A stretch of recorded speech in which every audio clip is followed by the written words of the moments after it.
when I've dealt with roofers, for example, so it's something that has a lot of liability with it for the property owner if something goes wrong. It's the most professional roofing companies I've dealt with. It's in the first before you even get to a contract. I mean, they're bringing it up to you, and it's just like, okay, we'll do this. All this gets done. We'll add you here. And it's just a normal course of business. When you start to have to ask questions and it's not completely straightforward, that's kind of a red flag for myself about that contractor and about their insurance if they don't know this, because it should be something that they're doing all the time. So we're licensed today in 44, 45 states. Real estate is our lead practice and primary focus. It's 75, 80% of my book of business by premium volume. Just about anything with four walls, we go absolutely hand over fist for.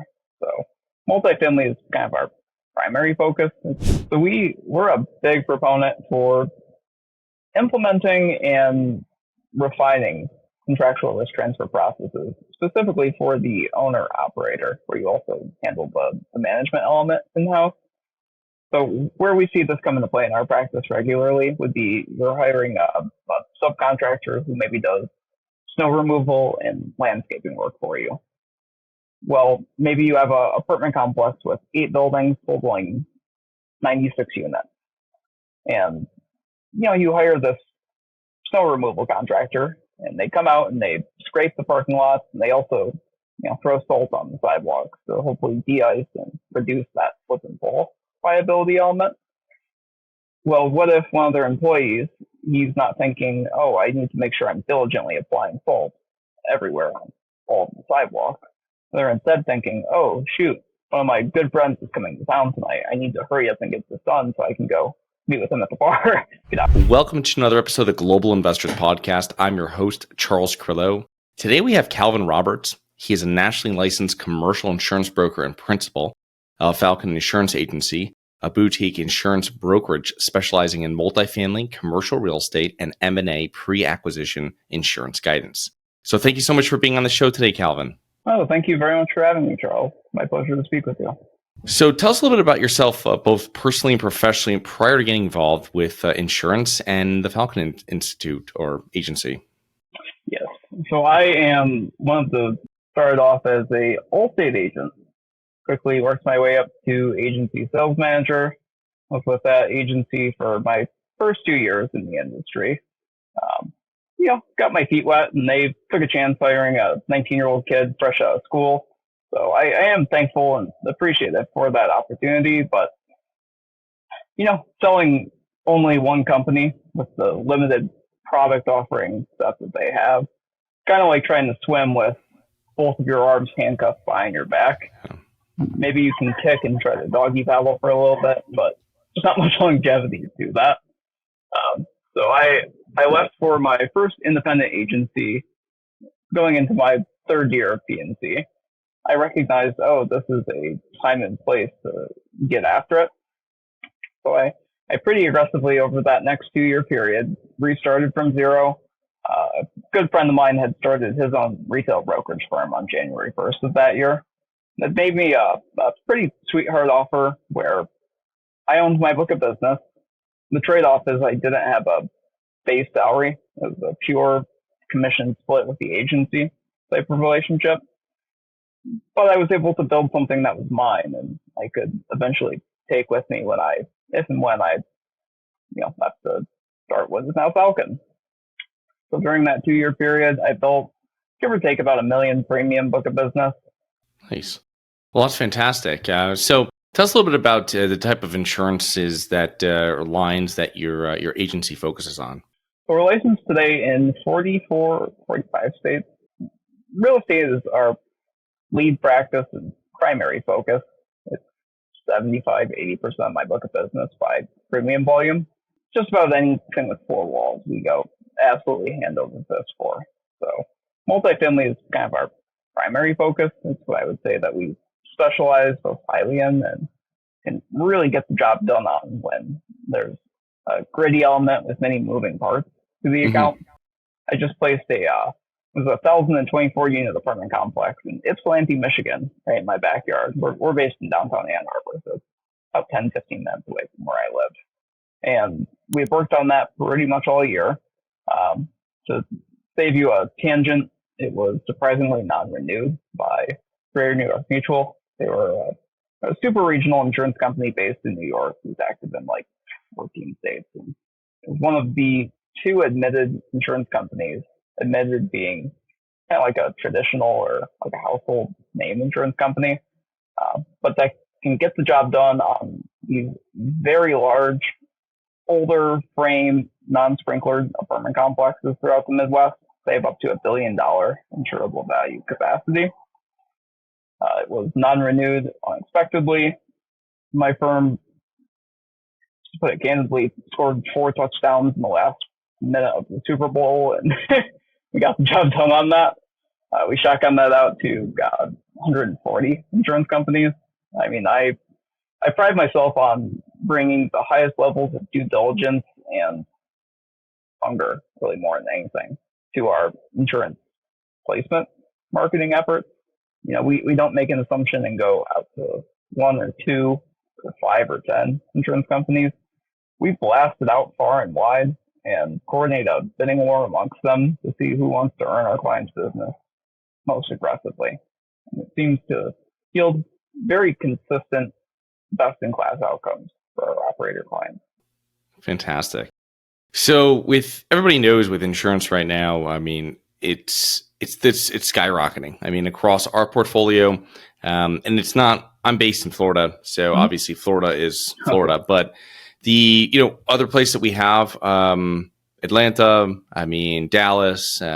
A couple years back, when I started seeing the beginning of it, I had properties in the Northeast. I mean, we were seeing double-digit increases there too. So it's something that I'm seeing across the nation with properties that I'm actively involved with, or properties that we're passively invested with. And we used to underwrite years back the 3% to 5% annual increase, and now we're lucky when I get updates from people that we're working with, and everybody's ecstatic when it's a single digit increase, right?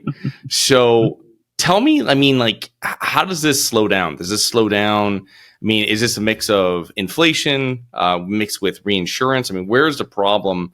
As so if we pinpoint where the problem is, we kind of have an idea maybe where we know where it slows down. So I suspect going into 2024, we'll see similar market conditions to what we experienced this year. You'll see continued restricting and reduced appetite for especially real estate, and particularly habitational, meaning mostly multifamily. Insurance companies over the last 12 to 15 years have struggled, even outside of these cat-exposed markets like Florida and Gulf Coast, United States. Can you explain that for a minute, what that is? So cat-exposed meaning it's kind of industry jargon, but catastrophe exposed. So it's markets with a disproportionate likelihood of experiencing large shock losses that are at or around the policy limit. So Florida, most of the Gulf Coast, I would consider cat exposed unless you get at least 100 miles inland. Some of the more wildfire prone parts of the country, like even parts of Colorado, parts of Montana, a good chunk of essentially central northern California, what I would consider a cat market. But essentially it's these markets that, due to weather, storm or wildfire phenomena, have a predisposition toward large, we call them cat losses, but really what that means is losses at or around the policy limit. Yeah. Okay. That makes perfect sense. So with this happening at this point, you're getting people insured, multifamily owners and other commercial real estate investors. How are you telling them to plan for these premium increases? You said it was going to probably continue through 2024. So does that mean, what kind of numbers are you putting? I mean, obviously this is all specific. It's going to be different for me in Florida than it is in someone in the Midwest. But I mean, how are you seeing when you're telling people to plan out their underwriting going forward? What are you looking at for these annual increases, you think, for the next couple of years and then maybe from there on? So I generally indicate for future insurance performance underwriting purposes, it isn't that worst case scenario. But then in some of the cat exposed markets, for the foreseeable 1 to 3+ year future, I'm recommending that we underwrite in anywhere between 20 and 65-70% annual. Florida, I think, is in for more hurt, and then maybe it'll start to level off here going into 25 or 26. But it's not getting better anytime soon. And that's where the reinsurance element comes back into play. Reinsurance is insurance purchased by the insurance company, primarily to limit their exposure for any one loss or any set of cumulative losses over the year. And they do this because it enables for a more efficient utilization of capital throughout the entire risk capital stack. If your possible probable max loss as determined by your team of in-house actuaries is maybe 75 billion for property in a year, you don't want to keep 75 billion in highly liquid reserves that have less favorable returns. Maybe you keep 5 billion in very liquid instruments like bonds, for example, which is another reason why insurance companies are hurting, how bond valuations have deteriorated over the last couple of years. But essentially, it allows for insurance companies to not keep a unnecessarily large, highly liquid reserve stockpile ready to go by transferring risk beyond what their reserves enable them to, with a fair bit of liquidity, handle. Reinsurance is really what's driving premium variance over the last year. Going into quarter 1 23, inflation has, for the most part, been priced into insurance pricing models on real estate. But on the reinsurance side, when insurance companies are expecting to have a combined loss ratio, so the amount of claims paid, the amount of reinsurance premiums that they cede to the reinsurer, and then whatever their cost of doing business is, if they're underwriting for a 95% combined ratio, and because the cost of rebuilding everything, like 40% in a year, like we saw going into 2021, well, suddenly they're not posting a 5% underwriting profit. They're posting a 30, 35-ish% underwriting loss. And that's where a good chunk of that risk is passed off to the reinsurance companies who they had treaties with. Well, reinsurance had a bad time, to put it candidly, over the last 3-4 years.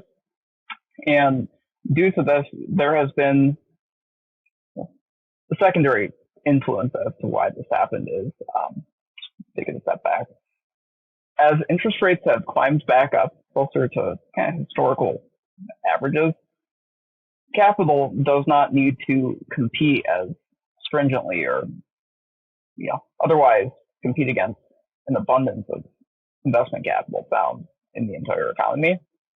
So essentially what that means is as interest rates have climbed back closer to historical baselines, the relative attractiveness of putting your capital to work by providing reinsurance cover, God forbid for these cat exposed markets like Florida, it's not there.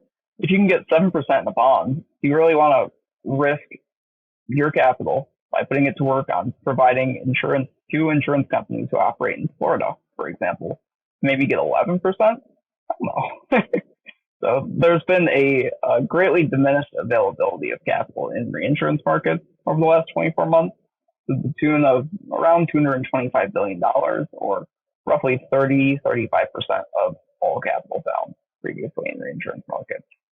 So in quarter 4, 2023, you have greater exposure, meaning larger sum insurable values found on policies written by primary insurers like Travelers or Nationwide or just about any other primary insurance company. But there is a substantially lesser amount of reinsurance capital that's available to absorb those losses and insulate primary insurers. So essentially, we transitioned from a very favorable buyer's reinsurance market to a very unfavorable seller's reinsurance market. I'll put it this way. Warren Buffett got out of the cat reinsurance game close to a decade ago. Just wasn't priced appropriately, in his opinion. He got back into it this past spring Yeah. because there's money to be made now. Yeah, I mean it's interesting how that works. Where we were, I think it was totally the premiums were not aligned with the values of these properties and the cost to rebuild them, and so I definitely see it definitely all makes sense. Do you have money sitting in the stock market and you're worried about it? Or worse, you have money sitting at the bank, not keeping up with inflation? My name is Charles Carillo, founder and managing partner of Harborside Partners. And since 2006, I've been investing my money and my family's money into income producing properties. These are real assets, real properties with real addresses that produce real cash flow. At Harborside Partners, we provide passive investors who love real estate with a turnkey investing solution. If you want to put your money to work in real estate but can't find deals, don't have the time to get funding, and the last thing that productive people want to do is manage real estate. We find the deals, we fund the deals, and we manage the tenants, the termites, and the properties. Partner with us at investwithharborside.com. That's investwithharborside.com. Go to investwithharborside.com. If you love real estate, you like the idea of passive income, and believe that income-producing properties will appreciate over time, go to investwithharborside.com. That's investwithharborside.com. So for investors that are, we have investors that have, one single property. We have some people that listen that have, there are syndicators, they have thousands of units. I mean, what are some of the ways that you've worked with some of your investors? Are there any ways to kind of maybe work to lower premiums by maybe making their properties less of a risk to insurance companies? Maybe are there like portfolio type insurance products that you guys are offering? Well, there are a few things a savvy operator can do to control and occasionally reduce their insurance costs. The first is it's good to work with a retail insurance broker who understands where the market is at and can arrange your account in the most favorable configuration possible. So, for example, you often hear talk about a master policy approach where you have many or all of your properties on a single form. That can definitely work if you're invested into, one market or a series of markets in close proximity with similar cat characteristics. Like if you buy in Michigan and Ohio, for example, you could probably write a master policy for that, assuming that the other component, the assets you're acquiring, are all similar or have like characteristics for the most part. But where it doesn't make sense to attempt to utilize a master policy approach is if you have varying flavors of real estate assets in your portfolio. What I mean by that is maybe you have a market rate Class B minus 75 unit complex in Indiana, and instead of writing a single master policy for a portfolio consisting of 1,500 apartments in 9 properties in 3 different states, maybe chunk that out into a couple of master policies. So they're smaller master policies that more closely and I won't say accurately, but just appropriately reflect the unique characteristics of each asset. You group them into smaller master policies. This enables you to remain more nimble and flexible as the marketplace continues to evolve and change over time. Remarketing 26 locations totaling 3,000 doors that are on a single master, that's a bit of a task. Whereas if you have 4 or 5 master policies that more appropriately reflect the characteristics that you're covering under each of them, you can move them around fairly readily in the marketplace. It allows you to adapt to unpleasant renewal premium increase, for example, with a bit more finesse and tact, rather than really the single master policy approach. In terms of a total cost perspective, I don't believe most of the time is the most efficient way to arrange the insurance. It's really an administrative ease of doing business element. It's kind of where the single master can come into play. You don't have to think about having multiple renewals, or it does reduce the administrative workload. So if you're paying an additional $400,000 a year for the coverage versus what you could achieve by kind of carving it out into pieces. I mean, you tell me what your time's worth, you know? Right, right. So we have when you're owning real estate, it opens up the owners and to a lot of liability. I mean, how can investors use, and I've heard this before and we've used it before, but maybe we haven't spoken about too much on the show, but contractual risk transfer agreements to decrease their liability. And maybe if you want to explain it first, and then how a investor might be able to utilize something like this for taking a little of their liability off the table.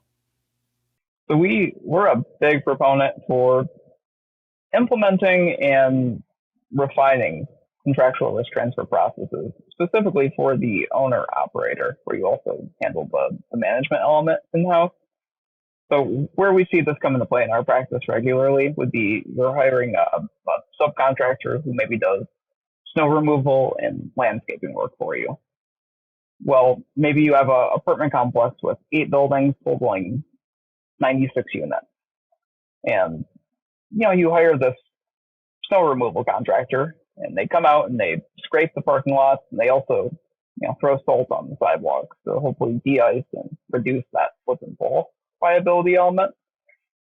Well, what if one of their employees, he's not thinking, oh, I need to make sure I'm diligently applying salt everywhere on all of the sidewalks. They're instead thinking, oh, shoot, one of my good friends is coming to town tonight. I need to hurry up and get this done so I can go meet with him at the bar, get out of work. And they just completely neglect to, throw salt on one of the apartment buildings' immediate sidewalk out in front. And perhaps a tenant who, could be a 60-year-old man or woman slips and falls and seriously hurts their hips or legs and brings suit against you.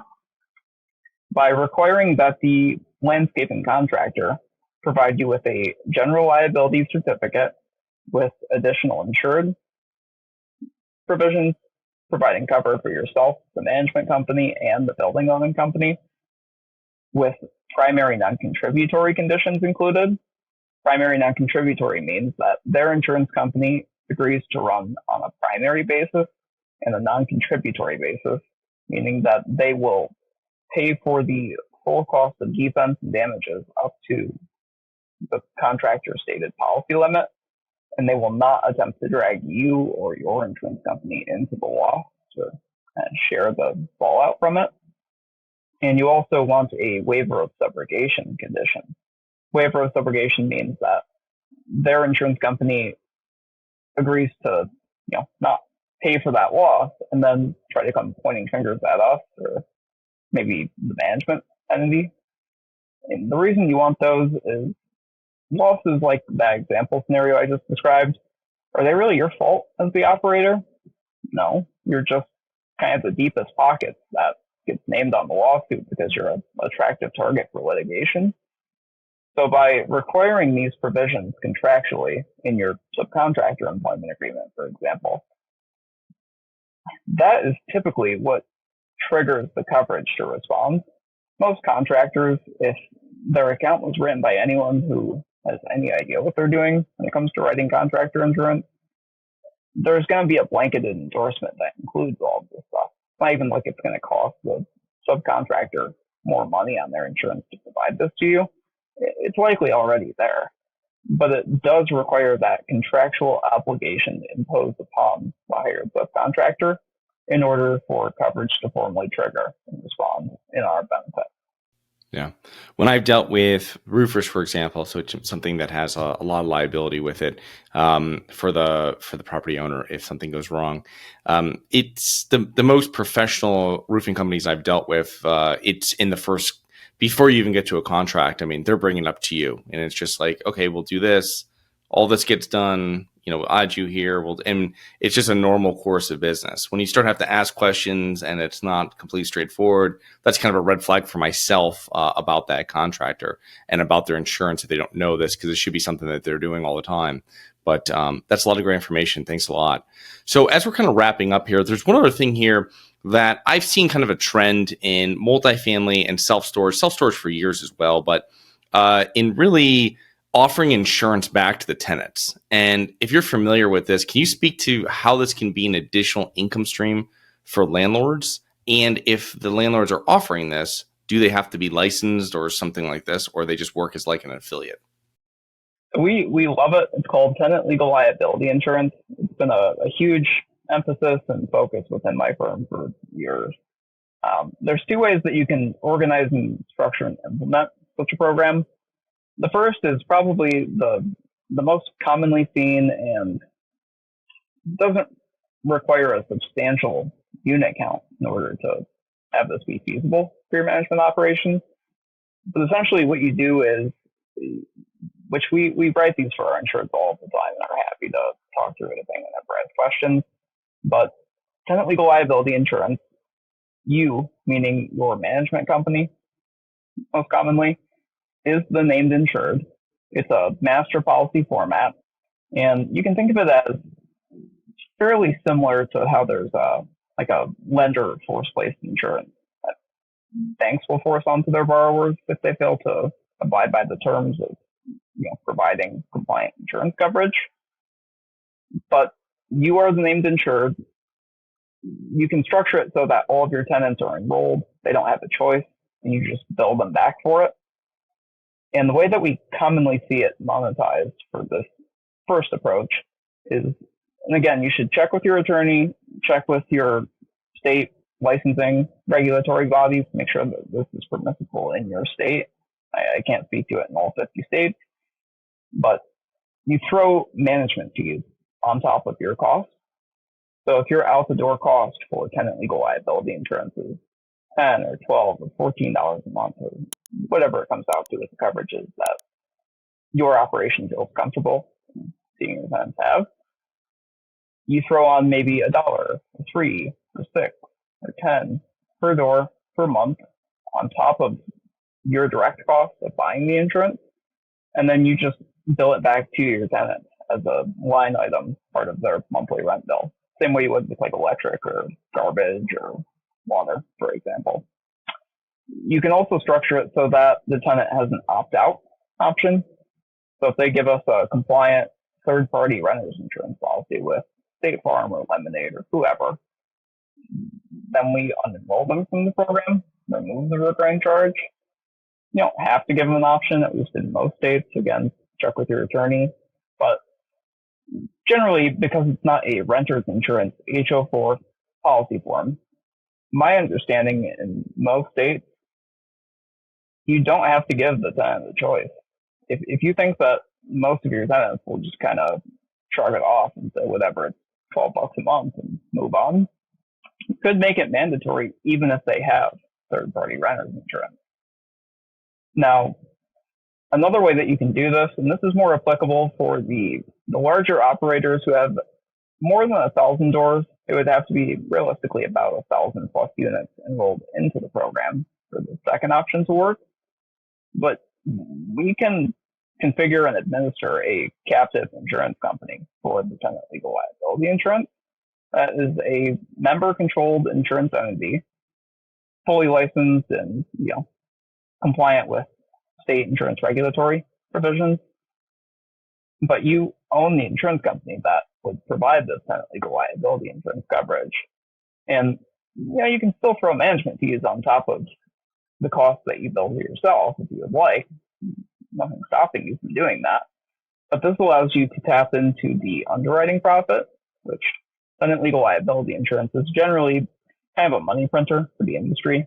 The industry does pretty well on underwriting for anything renters insurance.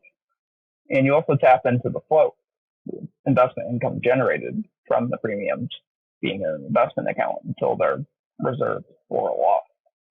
And this also does kind of tap it back into the how do I save money as an operator?